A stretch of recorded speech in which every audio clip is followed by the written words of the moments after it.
So hello guys, তোমরা সবাই কেমন আছো? ভোর 4টায় বাড়ি থেকে বেরিয়ে চলে এসেছি আমরা ফারাক্কা স্টেশনে এসে টিকিট কেটে প্ল্যাটফর্মের দিকে চলে এলাম। আর আমরা 4জন বন্ধু যাচ্ছি। আমাদের ট্রেনটা আছে 4:54-তে, কিন্তু আনঠানো হয়ে গেছে, তবুও আসেনি। 4:54-তে ট্রেন আসলে সত্যি আমরা মিস করে দিতাম ট্রেনটা।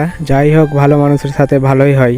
তারপর কিছুক্ষণ পর 5:04-এ আমাদের ট্রেন চলে আসলো। ট্রেনটার নাম হচ্ছে হাওড়া ইন্টারসিটি এক্সপ্রেস। তারপর ট্রেনে উঠে গেলাম। উঠে দেখি একদম সিটগুলো ফাঁকাই ছিল। যাই হোক, সিট পেয়েছি, বসে এবার যাওয়া যাবে হাওড়া। তারপর 5:08-এ ট্রেন ছেড়ে দিল ফারাক্কা স্টেশন থেকে। তারপর সকাল হয়ে গেল, আর দেখতে পাচ্ছ কত সুন্দর সুন্দর দৃশ্য। এগুলো শুধু গ্রামে দেখতে পাওয়া যাবে, শহরে খুব কম পাওয়া যাবে। ট্রেনের মিররে কিছু ফটো তুলে নিলাম। গেটে এসে সুন্দর সুন্দর দৃশ্যগুলো অনুভব করছিলাম। একটা শশা কাকু এলো, তারপর শশা নিয়ে নিলাম। প্রায় দুপুর 12টা নাগাদ আমরা ফাইনালি চলে আসলাম হাওড়া স্টেশন। আর এই ফ্যানগুলো দেখতে পাচ্ছ কত বড় বড়। আমরা এখন যাচ্ছি হাওড়া মেট্রো স্টেশন। 14 নম্বর প্ল্যাটফর্মের পাশেই দেখতে পাবে